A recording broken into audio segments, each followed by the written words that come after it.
नवनीरदाभात् पीताम्बरादर्णवं बफलादरुष्टात् पूर्णेन्दुसुन्दरमुखादरविन्दनेत्रात् कृष्णात् परम किमपि तत्त्वमहं न जाने। श्री वेदव्यास जी महाराज अन्यान्य पुराणों की रचना करते हैं। महापुरुष तो कहते हैं श्री कृष्ण से बढ़कर भी कोई परम तत्व है, मैं इस बात को नहीं मानता।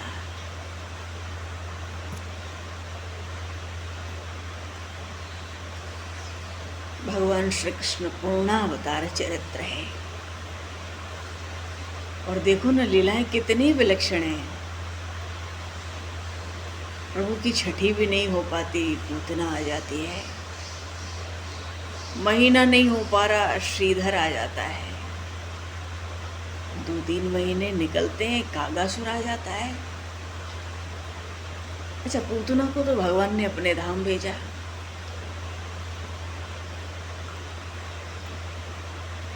ऐसी कौन प्रभु की रीत? बिरद हेतु पुनीत परिहरी, भक्तों को, प्रेमियों को छोड़ के कभी कभी इन पापियों को, दुष्टात्माओं को सदगति देते हैं, उसके लिए चल पड़ते हैं। विरद हेतु, भगवान का विरद। अब ये न तो शरण में आए हैं, न ये भक्त हैं, ये सब दैत्य असुर राक्षस।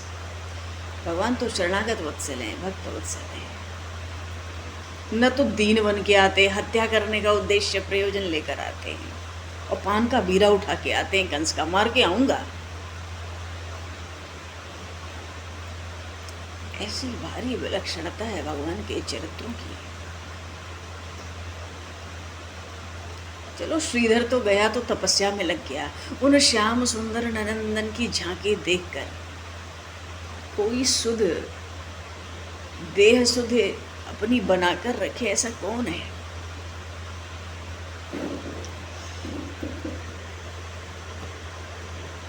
ऐसा तो संभव ही नहीं है। भगवान की रूप माधुरी ऐसी है,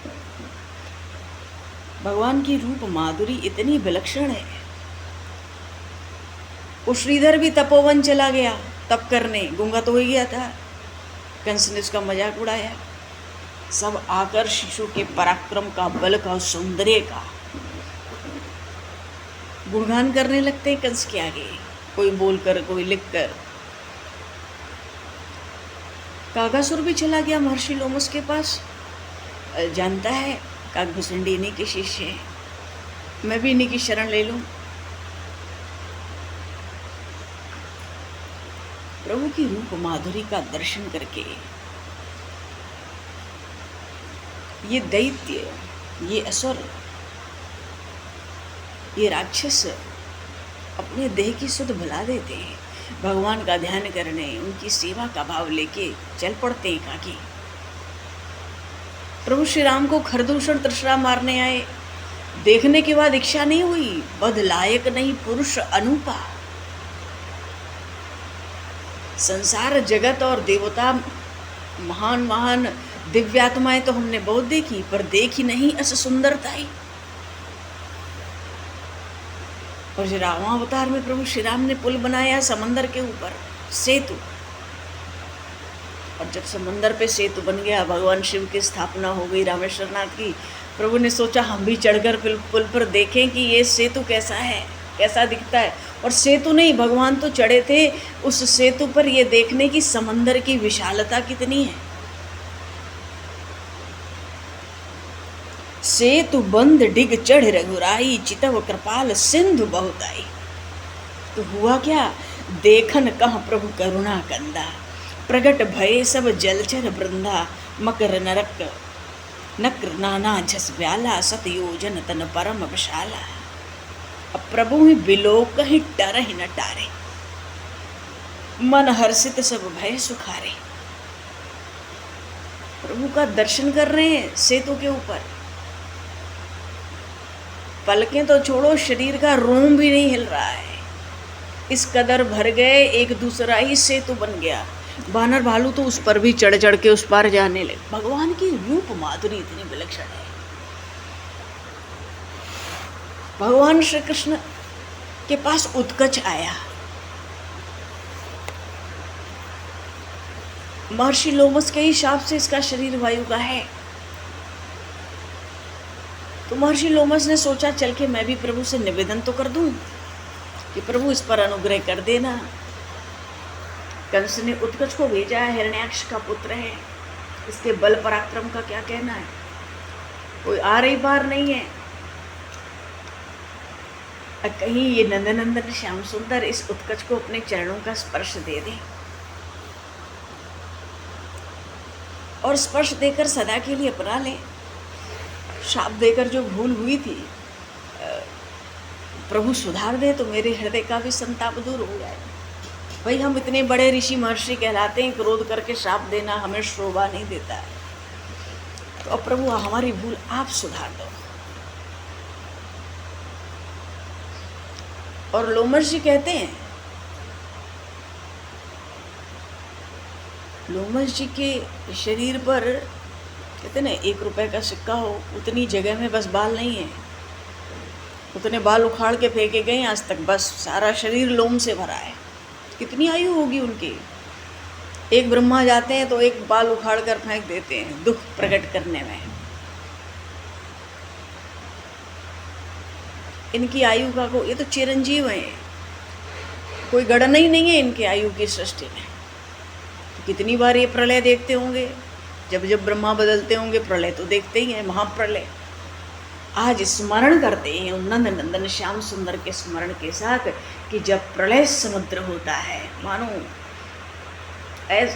होती तो 8 दिशाओं में, पर ऐसा लगता है 10 दिशाओं में केवल जल राशि है। और बटस्य पत्रस्य पुटे शयानम बालम मुकुंदम मनसा स्मरामि। उस पट पत्रशाही भगवान बाल मुकुंद की शोभा महर्षि लोमस कहते हैं मैंने ब्रह्मलोक से देखी है। आज उनके दर्शन का अवसर हो रहा है।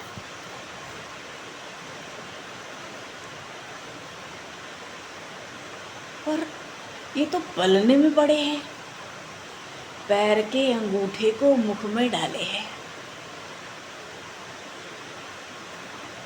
ऐसी झांकी का दर्शन और ऐसा अवसर तो आज मिला। लोमस का दीर्घ जीवन धन्य हो गया। बोलिए श्री बाल मुकुंद भगवान की। तो झांकी में महर्षि लोमस क्या देखते हैं, करारविंदे न पदारविंदम, अपने हाथों से अपने चरण को पकड़े हुए हैं भगवान। अमुखार विंदे विनयेशयंतम, उस पैर को पकड़ के पैर का अंगूठा मुंह में दे रखा है। बोलिए श्री बाल कृष्ण लाल की। भगवान भी सोचते होंगे ना, इतने प्रेमी भक्त हैं, दिन रात उनका बस चले तो मेरे चरण को पखार पखार के और चरणामृत पान करते रहें और तृप्ति नहीं होती। भगवान शिव तो गंगा जी को साक्षात मस्तक पर रखे हैं, तृप्ति नहीं होती, निरंतर रखे हुए हैं। भगवान ने सोचा आखिर मेरे चरण कमल में ऐसा क्या विलक्षण है, हमें भी तो पता पड़े कि चरणों में जल आता है तो उसका स्वाद कैसा होता है। तो प्रभु ने चरण पकड़ लिए हाथ से और पैर का अंगूठा मुंह में दे दिया। बोलिए श्री नंदन श्याम सुंदर भगवान की, श्री बाल मुकुंद भगवान की। क्योंकि ये मुक्ति के दाता है, ये भगवान प्रेम के वरदानी है, इसलिए भगवान मुकुंद कहलाते हैं। पत्रस्य पट्टस्य पुटेशयानम बाला मुकुंदम मनसा स्मरामि। आज महर्षि लोमस का जीवन धन्य धन्य हो गया।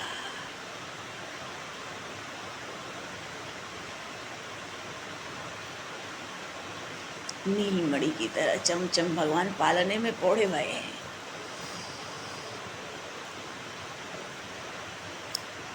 श्रीमुख का सौंदर्य तो कहने में नहीं आता। कोमल कोमल दोनों कर कमल से पकड़कर अपने लाल लाल कोमल जो दाहिना चरण है उसका जो अंगूठा है मुख में है। आज तो प्रभु का दर्शन इस झांकी का ऐसा है मानो सकल सौंदर्य सुधा सिंधु,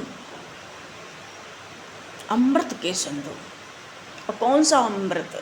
अनंत विश्व ब्रह्मांड के सौंदर्य को मिलाकर जो अमृत सिंधु बने उसके सार मालूम पड़ते हैं।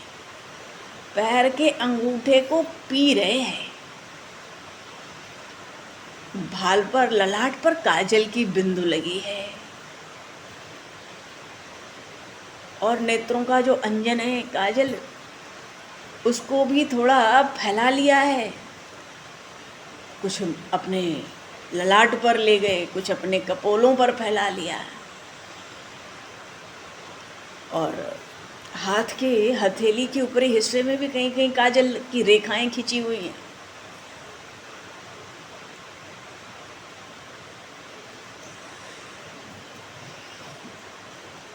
अचानक प्रभु के हाथों से उनका चरण छूट गया, मानो जो अंगूठा था पैर का, दाहिने पैर का, वो उनके मुख से अलग हो गया। रोने लगे।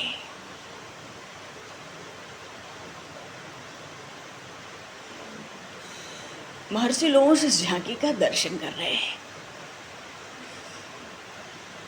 महर्षि लोगों सोचने लगे, अरे विशुद्ध आनंद घन रो रहे, चिदानंद में देह तुम्हारी। भगवान का श्रीअंग आनंद का विग्रह है। हमारे शरीरों में कितनी गंदगी है। भगवान का श्री अंग तो, श्री विग्रह तो आनंदमय विग्रह है, सच्चिदानंद घन। आनंद घन मानो आनंद का ऐसा विग्रह कि एक सुई भी डालनी चाहे जगह बनाने की प्रभु के श्री विग्रह में कि जहाँ आनंद ना हो, थोड़ा सा एक सुई डाल के देखें तो उतनी जगह नहीं मिल सकती। महर्षि लोमस उस ब्रह्म के तत्व को जानते हैं। विशुद्ध आनंद घन रो रहे हैं। संपूर्ण लोगों के जो आश्रय हैं, मालूम पड़ता है अब माँ की गोद चाहिए इनको। लगता है माँ का दूध पीने के लिए रो रहे हैं। और ये क्या है, इनको कोई उठाता नहीं। रो रहे हैं, कोई उठाता नहीं। हाँ, गोपियों का भी दोष नहीं है। क्यों? इनके रोने की जो छवि है वो भी ऐसी है कि सब मुग्ध होकर देख रही हैं। तो कैसे रो रहे हैं? हाथों को हिला रहे हैं, चरणों को उछाल रहे हैं और रो रहे हैं, रोते जा रहे हैं, रोते जा रहे हैं। कोई नहीं सुनती, कोई नहीं उठाती। क्यों? सब तो मुग्ध नेत्र से देख रही है।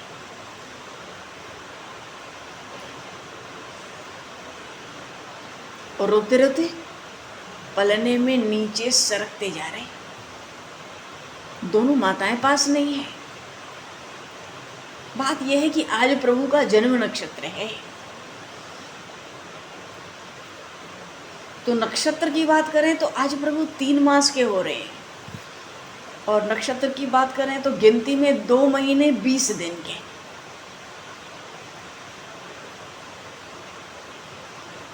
आज माता रोहिणी ने यशोदा मैया को हट से बिठाया है और आज उनका श्रृंगार किया है, केशों का विशेष श्रृंगार किया है, वेणी ग्रंथन किया है।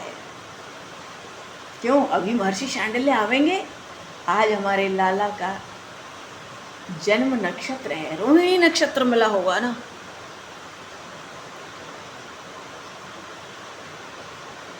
अरे अभी गोपियां आ जाएंगी सारे गोकुल की। अब कहाँ अवसर मिलना है? और उत्सव का दिन है, श्रृंगार होना चाहिए।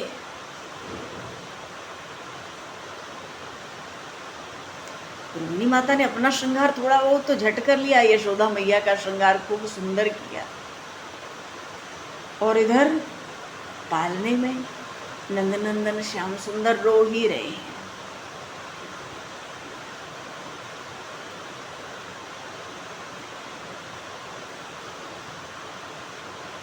और रोते रोते फिर से करवटें बदल रहे हैं। स्वयं करवट ले ली आज प्रभु ने लोमस जी के नेत्रों को सफल करने के लिए। प्रभु महर्षि लोमस के सामने अपने से रोते रोते नीचे सरकते सरकते करवट ले लेते हैं फिर से।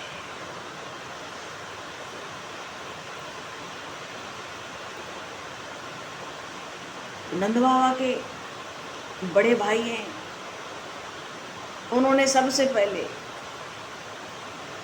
दृश्य देखा, अपनी पत्नी को पुकारा और सब जगह बधाई होने लगी। क्यों? लाला ने उत्थान कर लिया, लाला ने आज करवट ली है।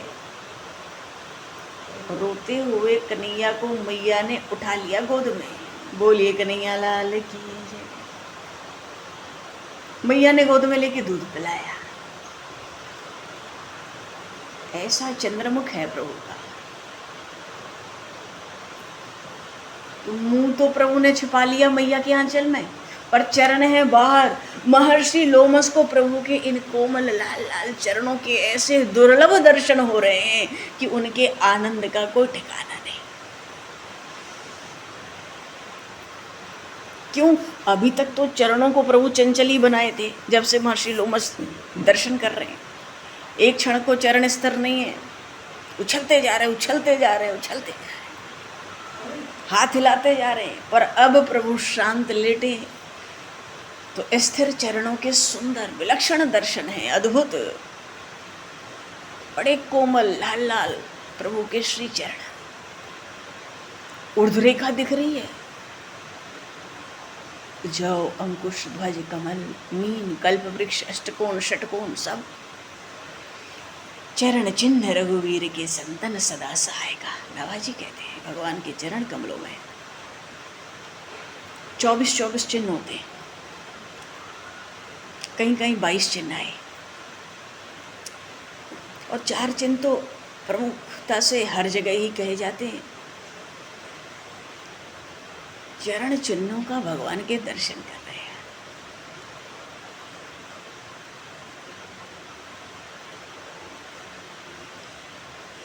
मन तो भंवरे की तरह उनके चरणों के आसपास ही मंडराने लगा उनका। ये ऐसे ही विश्राम करें। हाँ, मैया इनको गोद में पौड़ाई रहे, ये ऐसे ही विश्राम करते रहे और मैं इनके चरण कमलों का ऐसे ही दर्शन लाभ करता रहा। पर इतना अवसर कहाँ है? महर्षि शांडिल्य आ गए, नंद जी महाराज, नंद बाबा साथ में, ब्राह्मणों का समाज साथ में आ रहा है। महर्षि लोमस सोचे अब तो मुझे आकाश में थोड़ा ऊपर उड़ जाना चाहिए। क्यों? महर्षि शांडिल्य की दृष्टि से मैं बच नहीं पाऊंगा। मैं इनसे मिलकर प्रकट होकर आनंद पूर्वक समागम भी तो कर सकता हूँ। मैं इनके साथ मिलके आज प्रभु के लिए स्वस्ति पाठ कर सकता हूँ, क्योंकि सबकी दृष्टि तो शोभा सिंधु नंदनंदन में लगी है। मैं इन महर्षि के साथ ब्राह्मणों के समाज में हो लेता हूँ।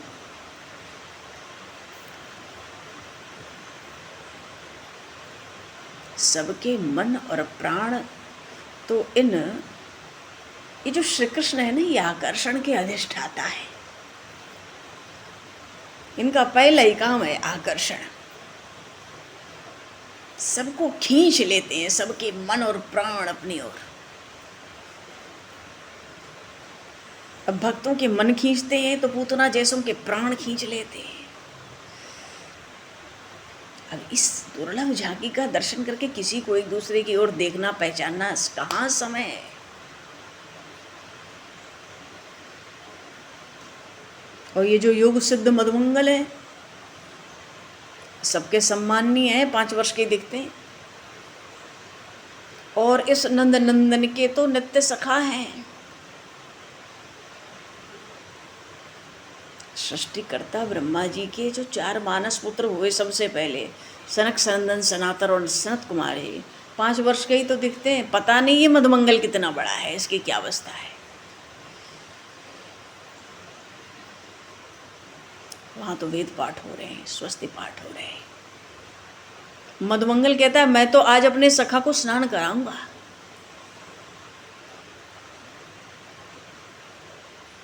आज तो दक्षिणा का लोभ मेरे भी मन में जाग उठा। अरे यशोदानंदन के संस्कार की दक्षिणा मिलेगी, ये सौभाग्य कौन छोड़ेगा आज। महर्षि शांडिल्य ने सबसे पहले उन श्याम सुंदर के कोमल कोमल कर कमलों में गोबर लगवाया, स्पर्श कराया, और मधुमंगल जी स्वर्ण कलश उठाकर गौमूत्र से, उसमें गौमूत्र भर के अभिषेक करने लगे। और मैया यशोदा का वात्सल्य है।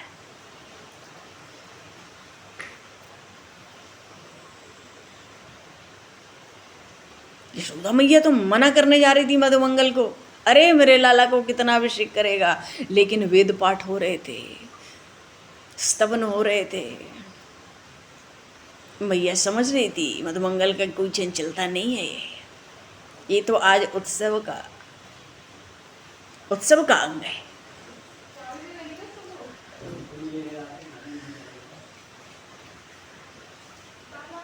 महर्षि शांडिल्य के जो 7 ब्राह्मण थे उसी में महर्षि लोमस मिल गए। उनको आज इतना बड़ा लाभ हुआ। क्या लाभ हुआ? गौमूत्र जो है ना, भगवान नील मेघ वर्ण भगवान के श्री अंगों में अपने हाथों से गोरज लगाने का सौभाग्य आज महर्षि लोमस को भी प्राप्त हो गया, ब्राह्मणों के साथ साथ। इस समय पे महर्षि शांडिल्य के परिकर में शामिल हो गए थे महर्षि लोमस। अब तो नंदनंदन के वो अग्रज आ गए, अनंत।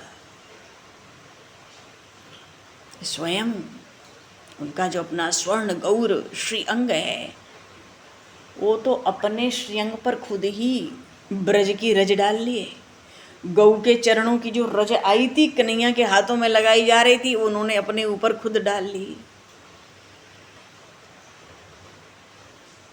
क्यों? अरे भाई, सब लोग अनुज को ही गोरज से स्नान करा रहे हैं, स्वयं मुट्ठी धूल अपने ऊपर डाल ली। और इतना ही नहीं, उन नंदनंदन को भी अपने हाथों की गोरज से स्नान कराने आ गए। महर्षि लोमस तो उन भगवान अनंत भगवान शेष के भी चरणों की धूल बार बार लेते हैं। उस भीड़ का लाभ उठा रहे हैं महर्षि लोमस। अरे बहुत देखा था महर्षि लोमस ने भगवान शालिग्राम का दुग्धाभिषेक कैसे होता है, और क्षीर सिंधु में शयन करने वाले भगवान लक्ष्मी नारायण का दर्शन भी महर्षि लोमस के लिए कभी भी दुर्लभ नहीं था।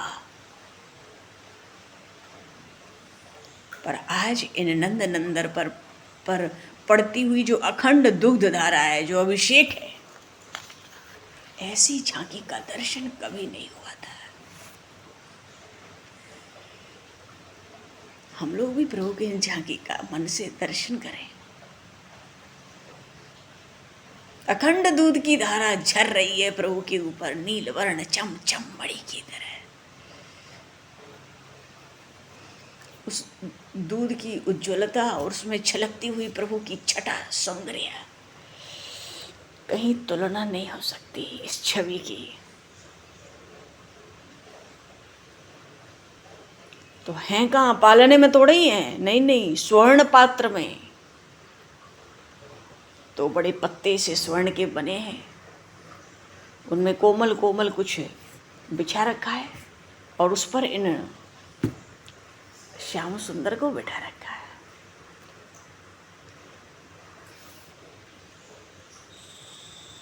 पर महर्षि लोमस सोचते हैं, मुझे बड़ा लोभ है आज।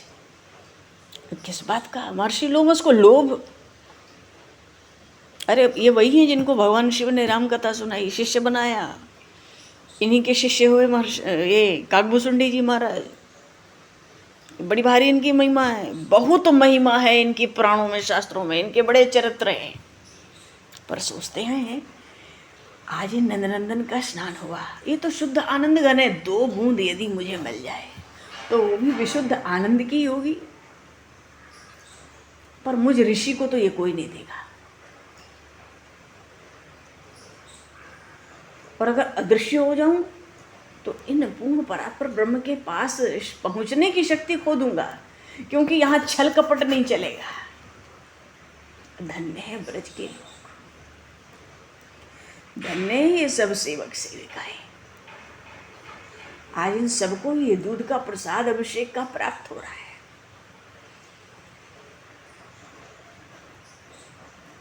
अरे जो श्री हरि शेष क्षीर सिंधु में शेष शैया पर शयन करते हैं, उनके भी आराध्य ये लेटे हुए हैं जो फिर से चरण उछाल रहे हैं, ये तो उनके भी आराध्य हैं। ये नारायण के भी आराध्य हैं ये रूप। जैसे प्रभु श्री राम का ब्याह हो रहा था मिथिला में, सब देवता दर्शन करके मोहित हो रहे, क्या पूछना है। वहां प्रसंग आया, रमा समेत रमापति मोहे, हरिहित देखी राम जब जो है, उमा रमा सहित रमापति मोहे। मानो उस भगवान श्री राम के ब्याह में भगवान लक्ष्मी नारायण आए थे, वो भी प्रभु के दूल्हा वेश को देखकर मोहित हो गए थे। उसी बात को महर्षि लोमस कह रहे हैं यहाँ पर।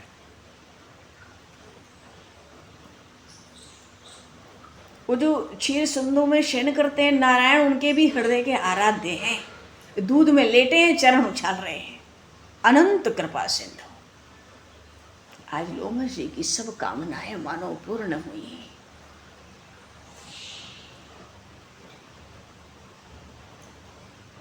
इनके चंचल जो इतने चरण उछल रहे हैं, इन चरणों से उछलकर ही दूध की एक बूंद मुझ पर आ जाए बस।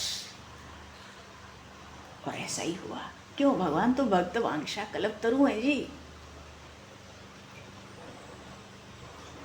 भगवान भक्त वांछा कल्पतरु है। और सबसे पीछे थोड़े गुनगुने से जमुना जल का स्नान हुआ अंत में।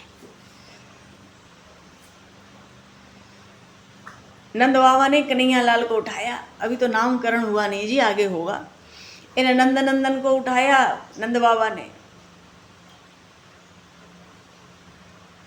और बड़े भाई की पत्नी की गोद में दे दिया। बड़े भाई ने इनके श्रीअंग पहुंच दिए, यशोदा मैया को दिया। मैया का हृदय इतना कोमल, सोचती अरे मेरे लाल को ठंड लग गई होगी, वस्त्रों में अपने छिपाए जा रही हैं श्याम सुंदर को। पर क्या करें, अभी भी स्वस्ति वाचन शेष बचा है।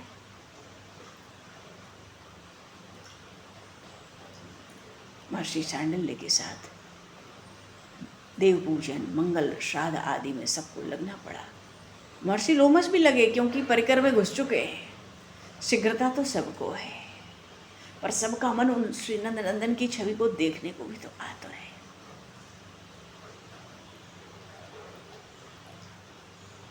अब देवताओं का पूजन संपन्न हो गए। जब स्वस्ति वाचन फिर होगा तब फिर ये सौंदर्य राशि नेत्रों के सम्मुख आ जाएगी। नंद बाबा ने ये सब करके अपने पुत्र को अंग में ले लिया।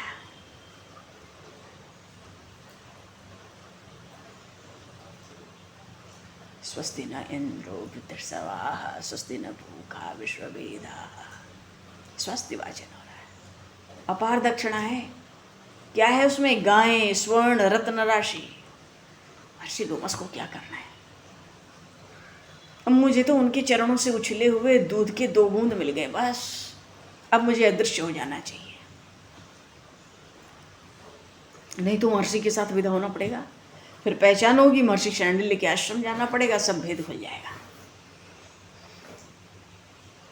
नंद बाबा ने अपने लाला को यशोदा मैया की गोद में दे दिया। और फिर तो मैया की गोद में जाते ही, आंचल में मुंह छिपाते ही बाल कृष्ण लाल सो गए। मैया इधर उधर देखती है। आज नंद भवन गोपियों से भरा है। इतनी भीड़ है कि अपने नंद नंदन को कहाँ सुलावे। गोपियां आ रही हैं गाती हुई, रंग बिरंगे वस्त्रों से सजी, तरह तरह के वस्त्र आभूषण धारण करके, उपहार लिए, अनेक तरह के मंगल गीत गाती हुई। कितने वस्त्र, कितने खिलौने ला रही हैं। और आज यशोदा मैया को अपने लाला को सुलाने के लिए कोई जगह नहीं मिल रही। तो गोपों ने आंगन में एक खूब बड़ा छकड़ा खड़ा कर दिया था। इसलिए क्योंकि आज के उत्सव के लिए पूरा घर खाली किया गया है। दूध, दही, माखन, घी, तेल, ये सब पात्र इस छकड़े के ऊपर रखो।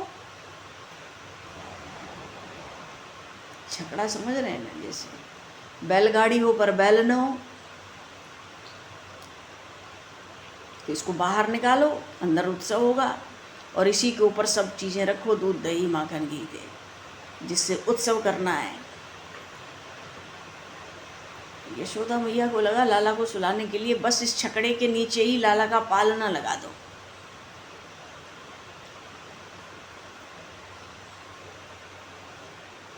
और फिर दाऊ, ऋषभ, विशाल, अर्जुन जैसे बड़े बड़े, ये सब सखा ही हैं प्रभु के, ऐसे बड़े बड़े बालक भी उस छकड़े के पास आके बैठ गए। मैया तो सोचती है हाँ मेरा लाल यहाँ ठीक से सो सकेगा, और थोड़ा बाहर भी है, सब बैठे भी हैं, और इसी के नीचे इसका पालना लगा दूँ। और फिर तो मैया गोपियों के सत्कार में लग गई ना। और ये जो बालक बैठे थे चारों ओर से, उसमें भगवान अनंत भी हैं, अपने नित्य सखा को छोड़कर थोड़े कहीं जाएंगे। मधुमंगल भी हैं, वो तो यहीं रहेंगे। वो सब मैया से कहते हैं मैया हम इसको झुलाएंगे इसमें। और बड़े आग्रह से बालक मैया से कहते हैं अरे मैया ये जब जगेगा ना तो हम तुमको बुला लेंगे। मैया ने खूब बालकों को समझाया, सिखाया, देखो पालना है, अधिक जोर से ना हिलाना। तो लाला को अपने थपथपाकर यशोदा मैया शीघ्रता में चली गई। बोलिए श्री बालकृष्ण लाल की, श्री नंदनंदन श्याम सुंदर भगवान की जय। अब अवसर हुआ उत्कच के आने का, पूरी व्यवस्था बन गई। प्रभु के पास उत्कच आ रहा है, यहीं आएगा वो। अब तो सब उत्सव में शामिल हो गए, खूब बधाई, खूब ढोल, खूब नगाड़े, दूध, दही, घी, माखन, तेल, खूब उत्सव चल रहा है। दधिकौंदों की क्या कहें, न जाने क्या क्या उत्सव हो रहा है। अपार आनंद उस नंद भवन में प्रकट हो रहा है।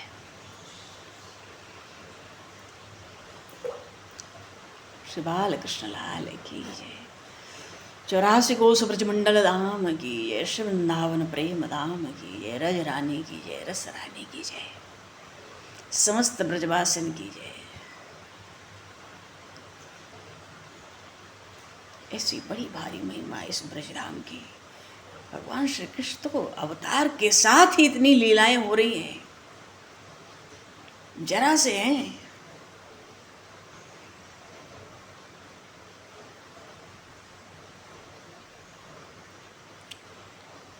चलो जी, पूर्णावतार भगवान श्री कृष्ण, इनकी लीलाएं अत्यंत रसमयी, पर मधुराति मधुर, दिव्याति दिव्य, अनंत रसमयी, अनंत आनंदमयी। हाँ, बोले श्री बालकृष्ण लाल की जय, सियावर रामचंद्र भगवान की जय, श्री गौरी शंकर भगवान की जय, हनुमान जी महाराज की जय, सब संतन की जय, सब भक्तन की जय, सब गुरुदेव भगवान की जय। समय को दर्शित करते हुए आए यहीं पर वाणी को विराम, वाक्य पुष्पांजलि प्रभु के श्री चरणों में सादर समर्पित। और आप सभी को यथायुक्त जय सिया राम, जय जय श्री राधे, हरि श्री जय श्री भगवान